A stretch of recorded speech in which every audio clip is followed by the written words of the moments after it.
안녕하세요. 오늘도 열심히 해봅시다. 아마 오늘 배우는 부분이 수행평가 부분일걸요. 지난 시간에 한번 봤던 거 생각해봅시다. 조선정부는 개화 정책을 추진하고 있었고 이모곤란 결과 청의 개입이 심해진 상황입니다. 그러면 오늘의 부분입니다. 오늘은 이들에 대한 얘기입니다. 우리가 강화도 조약 이후에 개화 정책을 추진하고 있었고 이 개화 정책을 추진하고 있었던 개화파의 상황인데요.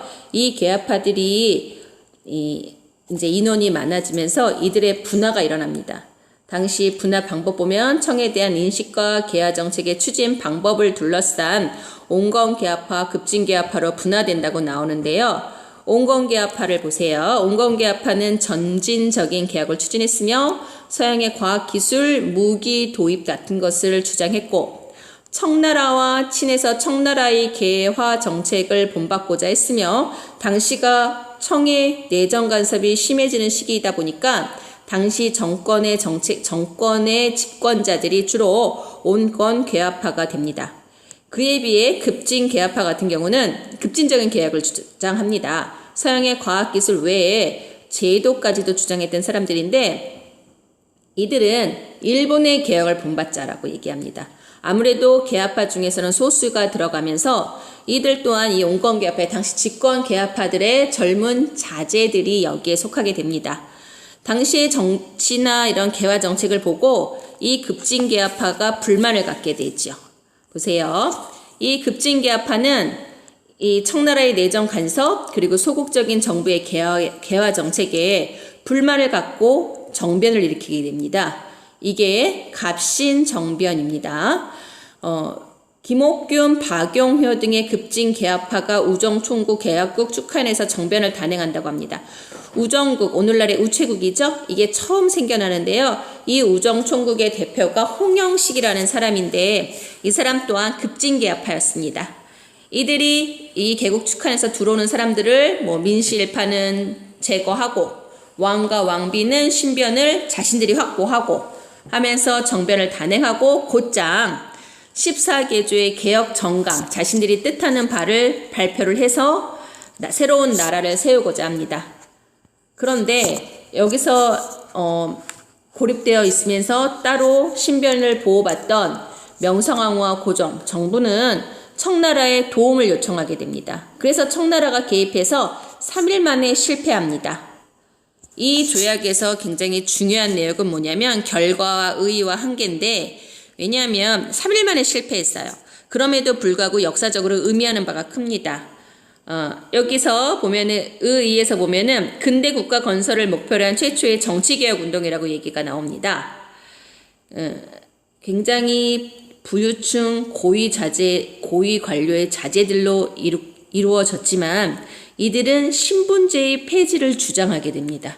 신분제의 폐지를 주장하고 자신들의 기득권을 내려놓게 되죠. 훌륭한 점이 많은 사람들이었는데 그에 따른 한계도 많습니다. 다시 봅니다. 갑신정변의 중요한 점 한번 체크해 봅시다. 여기에서 뭐가 중요하냐면 결과 나오는 거 중요하고요. 그 다음에 한계 기억해야 됩니다. 갑신정변의 결과는 청의 내정 간섭 강화. 지난번 이모곤란과 마찬가지로 청은 계속 우리나라에서의 지위가 강해되고 있었고 한성조약을 맺게 되는데 조선과 일본 사이에 맺습니다. 갑신정변은 일본이 이 급진개화파를 도와주겠다고 사전에 약속을 해서 일으킨 운동이에요. 하지만 결국은 실패하고 일본은 이 책임에서 자기들도 사전 약속이 있었음에도 불구하고 우리나라에게 배상금을 요구합니다. 자신들이 피해를 봤다고. 그래서 한성조약을 우리가 배상금을 지불하게 되고요. 텐진조약 같은 경우는 우리나라가 아닌 청과 일본의 조약이에요.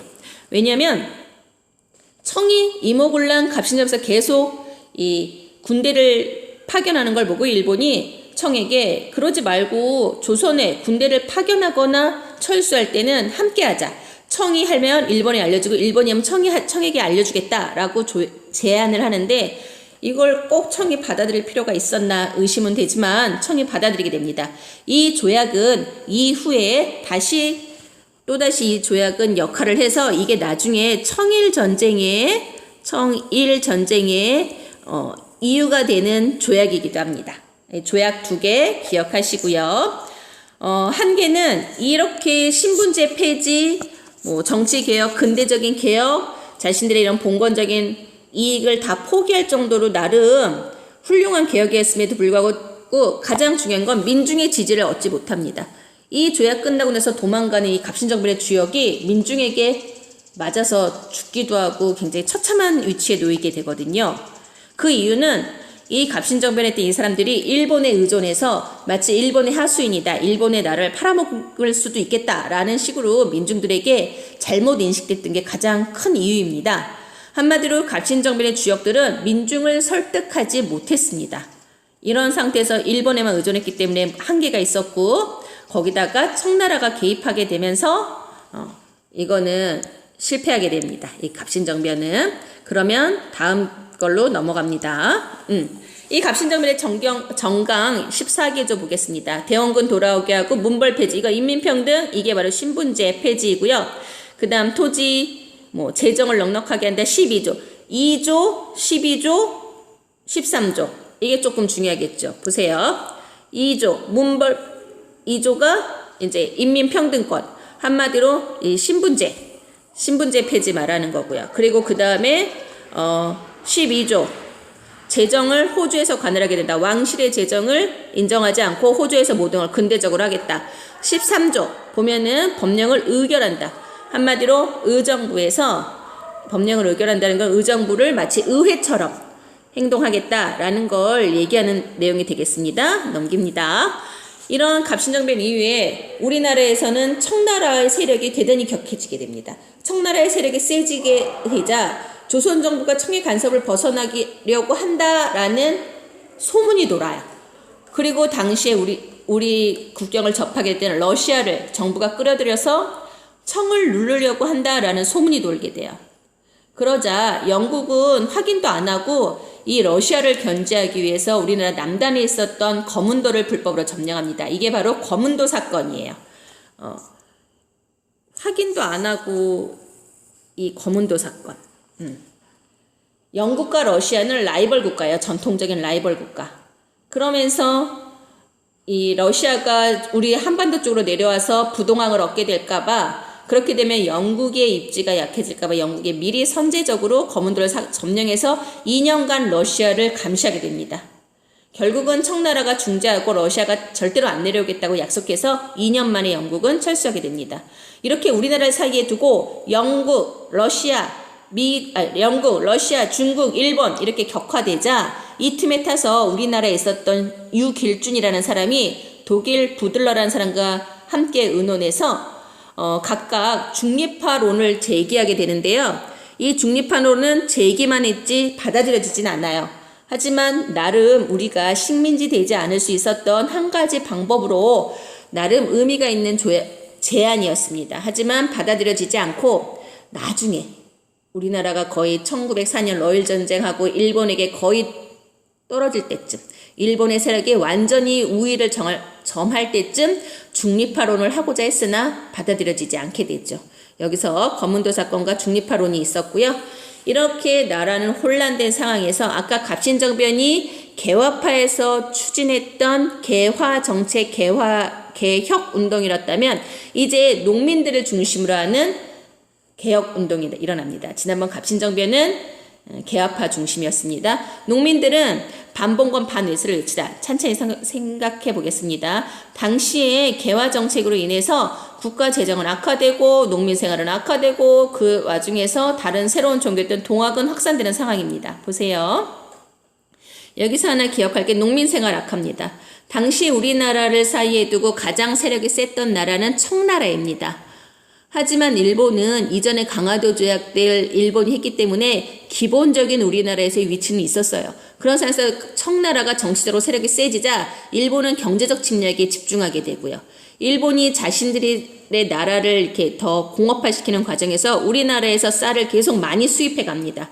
그러자 우리나라는 식량 부족에 이르르고 쌀값이 폭등하고 이에 일부 지방간이 더 이상 우리나라에서 일본으로 쌀 수출을 금지하겠다. 이게 방공령이에요.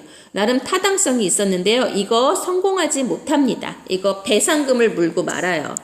이거 실패해요. 이거 배상금을 무는데 왜 배상금을 무냐면 나름 그 조그만 방공령의 내부 사정에 30일 전에 그 상대국에 얘기할 것을 지정해 놓은 문구가 있었거든요. 근데 뭐 지금 당장 먹을 게 있는데 지금하고 30일 후부터 수출 안 하겠다 하면 그동안 수출 다 나가면 별로 필요성이 없었기 때문에 하여간 별로 성과 없이 끝난 반공령 성포입니다. 농민 생활은 더욱 악화되게 됩니다. 이런 상황에서 고부에서 거기 지역 조병갑이라는 관리가 내려가서 이 저수지를 만들어요. 농민들의 노동력을 해서 저수지를 만들어 놓고는 또 농민들의 노동력을 이용해 놓고 농민들이 이 저수지를 사용해서 농사를 지으려고 그러면 물을 길어가려면 물세를 내라 그래요.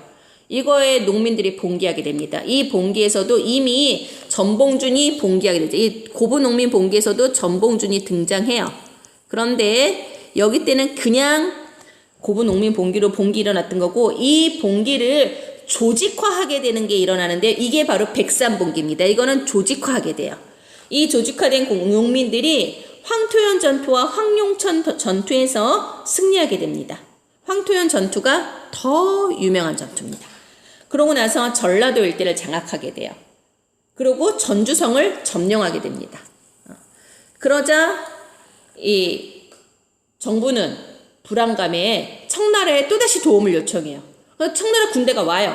그러니까 일본도 군대를 파병해요. 무슨 조약 때문에 올 수 있는 걸까요? 당연히 텐진 조약이 여기서 나오게 되는 거죠. 텐진 조약 때문에 가능하게 되는 내용입니다.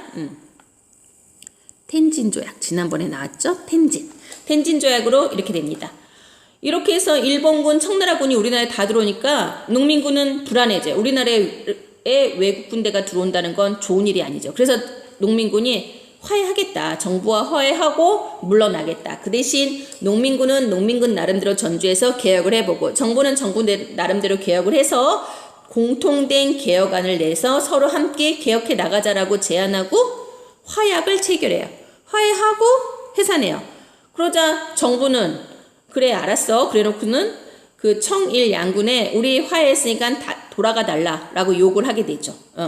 그런데 여기서 문제가 되는 거죠. 다시 봅니다. 농민들은 이 화해를 한 다음에 집강소를 설치하고 개혁을 추진해 나갑니다. 정부 또한 스스로 교정청이라는 개혁기구를 설치해서 나름 개혁을 진행해 나가면서 청일 양군은 철수하라고 그랬는데 이 일본이 받아들이지 않아요. 일본이 철수하지 않고 경복궁을 침범합니다. 결국 여기에 청나라도 이거에 반발해서 둘이 전쟁이 나죠. 이 청일전쟁은 우리나라가 전쟁터게 됩니다. 일본군과 청일전쟁이 일어나자 농민군이 다시 일어나게 됩니다. 이때 농민군이 일어난 이유는 바로 일본군 타도가 목표가 되게 됩니다. 일본군 타도. 지난번에 1차 고부농민 봉기나 백산 봉기 때는 조병갑 등의 부조리한 정치 세력을 대상으로 했다면 지금은 외세인 일본군 타도 목적입니다. 우금치 전투에서는 결국 패배하게 되고 동학농민운동은 실패하게 됩니다. 동학농민운동은 안으로는 정치와 사회개혁을 추구했다고 합니다. 바로 이 안으로 정치와 사회개혁을 추구한 거 바로 우리나라의 신분제라든가 불합리한 제도를 개혁하자라고 주장했기 때문에 이게 바로 반봉건 내용이 되고요. 봉건. 그리고 여기서 밖으로는 외세 침략을 물리친다. 한마디로 반외세. 그래서 동학농민운동은 반봉건, 반외세 운동이 되겠습니다. 농민들 이렇게 해서 그러고 이들의 농민들의 요구는 이 다음 정부의 개혁인 가보개혁에 반영됩니다. 보십시오. 동학농민운동의 성격 잠깐 봅시다. 여기 기억에는 뭐 당연히 1번이고요. 동학농민운동의 성격 반봉건, 반외세. 그런데 아까 일본이 철수하지 않고 경복궁을 점령했던 거 얘기 나왔죠. 경복궁을 쳐들어갔던 거. 그러면서 일본이 강요하게 돼요. 우리나라 정부의 개혁을. 그러면서 개혁을 실시하게 되는데요. 이때 나오는 개혁이 갑오 개혁이 됩니다. 물론 이 개혁은 처음과 나중 다 일본의 개혁이 시작은 되지만 처음보다 중간에 일본의 개혁이 더 강화되고 처음엔 그래도 우리의 뜻도 많이 반영이 돼요. 갑오 개혁 보세요. 동학농민운동 이후에 정부의 개혁을 말합니다. 군국 기무처를 설치하여 개혁을 추구합니다. 옛날의 교정청이 아니라 이제 갑오개혁에서는 군국 기무처. 그 다음에 이제 보면은 나중에 이 개혁을 통해서 바로 홍범 14조를 발표합니다. 이 홍범 14조는 오늘날 헌법과 같은 역할을 해요. 이 가보개혁에서 중요한 건 뭐냐면 이 내용이 훨씬 중요해요. 보면 특히나 사회제도, 신분제 철폐, 과부 제거 허용, 재판소 설치 요거 2개, 그리고 그 다음에 여기 과거제 철폐하는 거, 뭐 도량령, 이게 훨씬 중요해요. 한마디로 우리 그 지속되던 신분제가 철폐되는 건 1894년 가보개혁으로 신분제 노비제도는 없어지게 됩니다. 이렇게 가보개혁이 되고 이제 됐는데 아까 청나라 청일 전쟁 결과 일본이 승리해요. 승리하고 나서 일본은 청나라의 야오뚱반도, 하면 요동반도, 가장 핵심적인 요동반도를 차지하게 됩니다. 우리나라에서 일본의 세력이 압도적으로 커지고 더군다나 동아시아에서 일본의 세력이 커지자 당시 제국주의 국가였던 러시아, 프랑스, 독일이 일본을 견제하고자 랴오뚱 반도를 청에 반환하도록 시킵니다. 이때 일본은 러프독을 다 상대할 수가 없어서 울며 겨자 먹기로 반환해요. 이게 바로 삼국 간섭입니다. 삼국 간섭입니다. 이 삼국 간섭을 본 우리나라 정부는 안 그래도 일본이 너무 세력이 커서 불안했는데 이 일본을 누르기 위해서 러시아를 이용하면 되겠구나 해서 친러 정부를 수립해요. 러시아를 이용하게 돼요. 러시아를 이용해서. 이러자 일본이 기껏 자신들이 했는데 다시 러시아가 끌어들이니까 이것을 막고자 당시 친러 정부의 중심이라고 생각했던 바로 명성황후를 시해하는 사건이 일어납니다. 이게 바로 을미사변이에요.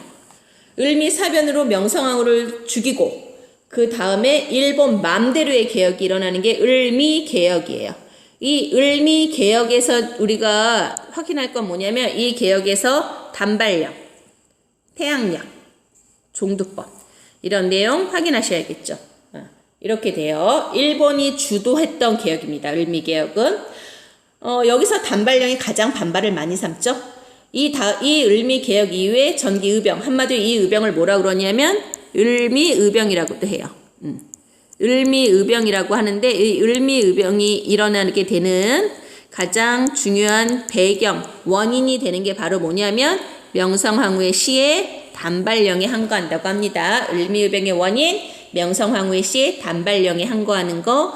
이렇게 해서 을미의병도 일어났지만 나하고 뭐 활발하게 활동을 하게 되는데 고종은 당시 어떠냐면 너무나 두려움에 떨게 돼요. 자기의 부인이 죽고 이래서. 그래서 러시아 공사관으로 피난 가게 되죠. 이 러시아 공사관 가면서 다시 러시아 세력이 우리나라 정부에서 세력이 커지게 되고 을미개혁은 아간파천 때문에 중단됩니다. 아간파천의 의미를 한번 여기서 생각해 봅시다. 을미개혁 중단됩니다. 또 무슨 일이 있을까요? 을미개혁 중단되는 거 말고. 우리나라 왕이 다른 나라 공사관에 도와달라고 거기서 쉬겠다고 가요. 한마디로 국가 위신 하락. 위신 떨어지게 되고 또 외국들은 왕실을 지키지 않으니까 자신들의 이권을 많이 뺏어가죠. 우리나라 이권 침탈, 한마디로 우리나라에서 있었던 무슨 금광이니 이런 광산 채굴권이니 이런 것들도 외국으로 많이 가게 되는 좀 그런 점이 많았던 아관파천입니다. 그럼 보세요. 이렇게 있을 때 가장 중요했던 우선 과보개혁과 을미개혁의 한계와 의의 살펴보겠습니다. 의의에서 중요했던 내용이 바로 뭐냐면 이때 비로소 우리나라는 완벽하게 신분제 폐지됩니다. 이 과보개혁은 유명한 아주 중요한 개혁이라고 얘기를 해요. 왜냐하면 갑신정변은 개업파만의 개혁운동이었고 동학농민운동은 농민만의 개혁운동이었는데 과보개혁은 바로 개업파, 정부와 농민의 의견이 함께 수용된 개혁이라 조금 얘기가 나오고요. 한계는 뭐냐면 일본의 간섭 때문에 군사제도 개혁 소홀했고 아무래도 지배층이 있다 보니까 토지제도의 개혁은 이루어지지 않았다라는 게 한계로 나오게 됩니다. 여기까지 수고하셨습니다. 우리 다음 시간에 계속하겠습니다. 책을 한번 읽어보세요. 학교 오기 전에 우리 수행 연습도 많이 해보고 열심히 공부합시다. 수고하셨습니다.